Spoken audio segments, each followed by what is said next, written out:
সম্প্রতি আপনি দেখেছেন যে একটি জাহাজ দস্যুদের কবলে পড়েছিল এবং সেখান থেকে আমাদের ভাইয়েরা আল্লাহর রহমে ফিরে এসেছে আপন আপন গন্তব্যে। অর্থাৎ এমভি আবদুল্লাহ জাহাজের যে বিষয়টি আপনারা জানেন, সে বিষয়ে উনি প্রশ্ন করেছেন। তো যারা ফিরে এসেছে তারা বলছে যে যারা আমাদেরকে ডাকাতি করার জন্য আমাদেরকে আবদ্ধ করেছিল, এই মানুষগুলো সবাই মুসলিম, কিন্তু আধুনিকতার কোনো ছোঁয়া তাদের ভিতরে ছিল না।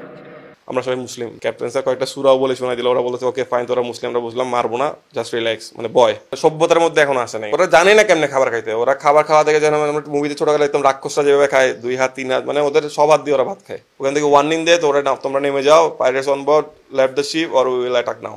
তা আলহামদুলিল্লাহ যে আল্লাহর অশেষ রহমত আমরা মুক্তি আসতে পারছি। কষ্ট এগুলো সব ভুলে গেছি, সত্যি কথা যেটা। উনি প্রশ্নের যে আইকনিক পয়েন্টটা ধরেছেন সেটি হচ্ছে, একজন নাবিকের সাক্ষাৎকার উনি শুনলেন যে জাহাজের ক্যাপ্টেন ডাকাতদের সামনে কোরআন তেলাওয়াত করেছেন। যখন কোরআন তেলাওয়াত করলেন এবং মুসলিম পরিচয় দিলেন, নামাজের কথা বলেছেন, রোজার কথা বলেছেন, সে সময় ডাকাতরা স্মুথ হয়েছে, মানে তাদের আচরণটাকে স্বাভাবিক করেছে। তো মোহতারাম, কোরআন যে মুজিজা, তাহলে কি আরও একবার প্রমাণিত হয়ে গেল না? উনি বলছেন যে কোরআন যে মুজিজা, আরও একবার প্রমাণিত হয়ে গেল না? দেখেন, কোরআনুল কারীম আল্লাহ সুবহানাহু ওয়া তাআলা কেন নাজিল করেছেন? আমরা কিন্তু প্রত্যেকেই এই বিষয়টা যারা ইসলাম ফলো করি জানি যে হুদাল্লিন নাস, হুদাল্লিল মুত্তাকিন, মানুষের জন্য এটা পথ নির্দেশিকা, এটা মানুষের জন্য পথ প্রদর্শক, সঠিক পথের দিশা দেয় পবিত্র কোরআন। হলিউডিজানের যে ঘটনাটি ঘটেছিল, সেখানেও সম্ভবত এক দম্পতি বা একজন এই যারা আঘাত করছিল তাদের সামনে বলেছিল যে আমি কোরআন পড়তে পারো, তো তখন জবাব দিয়েছিল যে আমি পারি, তাকে ছেড়ে দেওয়া হয়েছিল। তো আল্লাহ সুবহানাহু ওয়া তাআলা আসলে ডাকাতের সামনে কোরআনুল কারীম যদি কেউ পড়ে, তাহলে এখানে কোরআন মানে মাধ্যম হিসেবে, কোরআন মাধ্যম হিসেবে কাজ করে। রক্ষা তো আল্লাহ সুবহানাহু ওয়া তাআলা করে, কিন্তু আল্লাহর কথা যেহেতু, যেমন দেখেন রাসূল আকরাম সাল্লাল্লাহু আলাইহি ওয়াসাল্লাম যখন হিজরতে বের হয়েছিলেন, রুমটা যখন সব কাফেররা ঘিরে নিয়েছিল, আল্লাহর হাবিব সাল্লাল্লাহু আলাইহি ওয়াসাল্লাম কোরআনুল কারীমের আয়াত পড়ে বালু নিক্ষেপ করেছিল। সেই বালুকে আল্লাহ সুবহানাহু ওয়া তাআলা বাতাসে ভাসিয়ে দিয়ে এই কাফেরদের চোখের মধ্যে ঢুকিয়ে দিয়েছিলেন। তাহলে কয়টা জিনিস পাইলাম?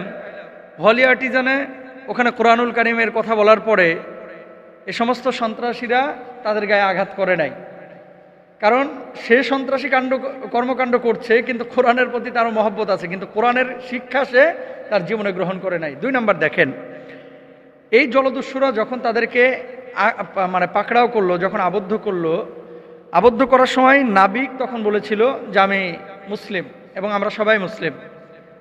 তো তাকে বিশ্বাস করানোর জন্য, ওই ডাকাত সদস্যদের বিশ্বাস করানোর জন্য বলা হয়েছিল যে আমি কোরআন পারি, এই যে শোনো, তেলাওয়াত শোনো।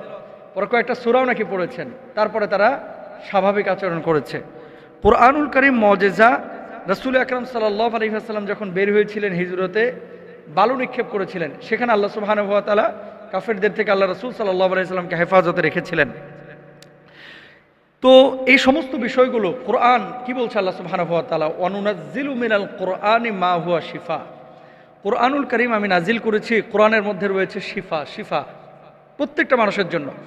এখন আপনি যদি বলেন যে কোরআন তেলাওয়াত করেছে এই জন্যই কি সে নাবিকরা মুক্তি পেয়েছে, বা কোরআন তেলাওয়াত করেছে এই জন্যই কি বেঁচে গেছে? কোরআনুল কারীম আল্লাহ তাআলার কথা। আল্লাহ সুবহানাহু ওয়া তাআলা এই কোরআন আমাদেরকে দিয়েছেন, পাহাড়ের উপরে দেন নাই, মাটির উপরে দেন নাই, জিনের উপরে দেন নাই, কোরআন দিয়েছেন আমাদেরকে। কেন? এই কোরআন অনুযায়ী জীবনযাপনের জন্য। আমরা অনেক সময় কি করি, কোরআনটাকে শুধুমাত্র পড়ার গ্রন্থ মনে করি, কোরআনটাকে তাবিজের কিতাব মনে করি, কোরআনটাকে আমরা শুধুমাত্র পঠিত কোনো বই মনে করি। বিষয়টা কিন্তু এরকম না। কোরআনুল কারীম আপনার জন্য তখনই ফলাফল বয়ে নিয়ে আসবে যখন কোরআনটাকে আপনি আপনার জীবন বিধান হিসেবে গ্রহণ করবেন। আল্লাহ সুবহানাহু ওয়া তাআলা কোরআনুল কারীম আমাদেরকে দিয়েছেন সঠিক পথের দিশার জন্য। কোরআন দেখেন, সূরা ফাতিহা রাসূল আকরাম সাল্লাল্লাহু আলাইহি ওয়াসাল্লাম পড়ে ফুৎকার দিতে বলেছেন সুস্থতার জন্য। এই সূরাতুল ফাতিহার আরেকটা নাম কিন্তু সূরাতুশ শিফা।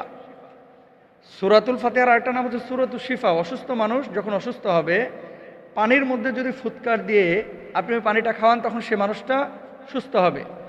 কখন? যখন আপনি নিষ্ঠার সাথে একেবারে আল্লাহ সুবহানাহু ওয়া তাআলাকে ভালোবেসে, কোরআনকে ভালোবেসে আপনি ফুৎকার দিবেন। সাহাবী রাদিয়াল্লাহু আনহুম আজমাইন সফরে বের হয়েছেন, একজন ইয়াহুদিকে সাপে কেটেছিল। রাত্রিকালীন সময় সেই সাপের বিষ নামানোর জন্য অনেক তদবির করেছে ওই ইহুদি সম্প্রদায়।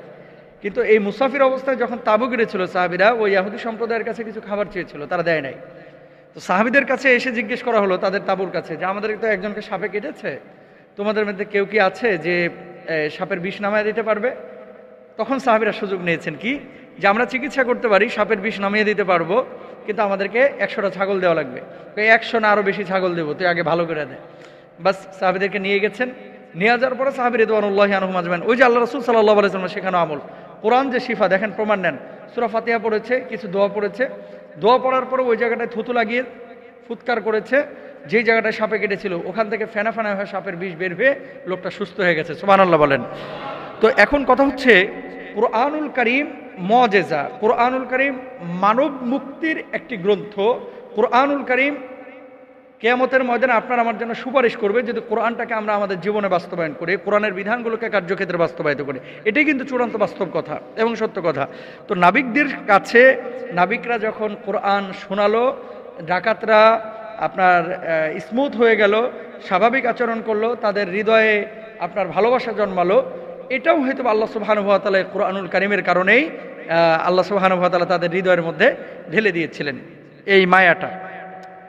তারা কিন্তু রোজা রাখতে দিয়েছে, দেখেন, তারপরে আবার কখনো কখনো খাওয়িয়েছে, নিজেরাও হিংসাত্মক আচরণ করেছে, হিংস্র আচরণ করেছে, কিন্তু পাশাপাশি বেয়াদবি নাকি সেই রকম করে নাই। যদি তারা বেয়াদবি করতো বা আঘাত করতো তাহলে আমাদের ভাইরা হয়তো বা ফিরে আসতে পারতেন না। তো সব কিছু আল্লাহর ইশারাতে হয়। কোরআন মুআজিজা এবং কোরআন আল্লাহ সুবহানাহু ওয়া তাআলার বিশেষ কিতাব। বিপদে আপদে সুখে শান্তিতে সর্বাবস্থায় আমরা কোরআনুল কারীমকে আমাদের জীবনে গ্রহণ করব। আল্লাহ তাআলা আমাদেরকে তৌফিক দান করুন।